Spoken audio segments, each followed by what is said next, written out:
doctor, a figure we trust to save lives. But in this story, that trust became the weapon that allowed Harold Shipman to become one of the deadliest serial killers in history.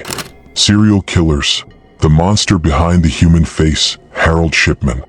Known as Dr. Death, Harold Shipman is confirmed to have taken at least 218 lives, though some experts believe the true number exceeds 250. His method was cold and calculated, administering lethal doses of drugs to his patients, falsifying death certificates, and continuing his life as if nothing had happened. This case not only shocked the United Kingdom but also led to critical reforms in the medical system. Harold Frederick Shipman was born in Nottingham, England, into a working-class family. From a young age, he stood out for his intelligence, excelling in school. However, his relationship with his mother, Vera, was deeply complex. She raised him strictly, fostering in him a sense of superiority over others. Tragedy struck when Vera developed cancer.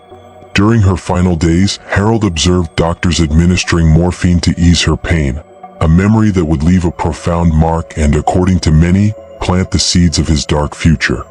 Although he showed no overt signs of violence in his youth, his years as a medical student revealed a disturbing pattern, a need for absolute control over situations. This obsession grew over time and, though unnoticed by colleagues at first, became his most dangerous trait. After becoming a doctor, Shipman began working at a general clinic in Pontefract, West Yorkshire.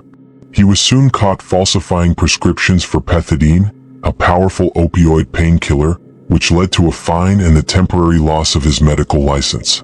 Despite this, he rehabilitated his reputation and returned to practice. But instead of learning from his mistakes, he used his medical knowledge and position of power to execute a far more sinister plan. For over 2 decades, Shipman targeted primarily elderly patients, most of them women. His method involved administering lethal doses of diamorphine, a medical form of heroin, disguised as legitimate treatment.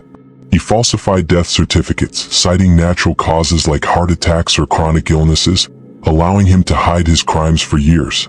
Patients trusted him as a kind and professional doctor, making it even harder to suspect his true intentions. Suspicion arose when one of his patients, Kathleen Grundy, died unexpectedly.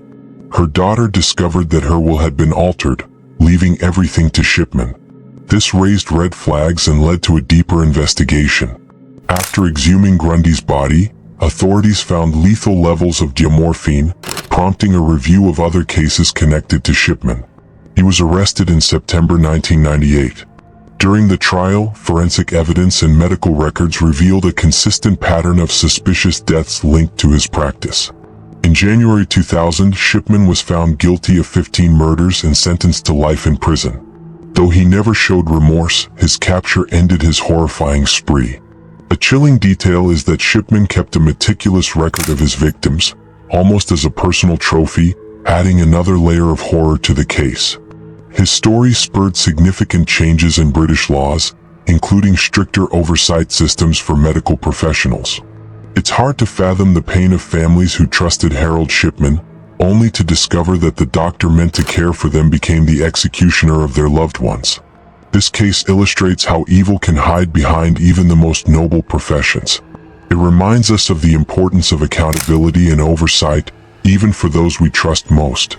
It also highlights the need to question and evaluate authority figures without falling into prejudice. What do you think of this case? Do you believe something like this could happen today? Share your thoughts in the comments and don't forget to share this video if it impacted you. Thank you for joining me in this chilling story. Subscribe to the channel and turn on notifications for more cases like this. See you in the next video.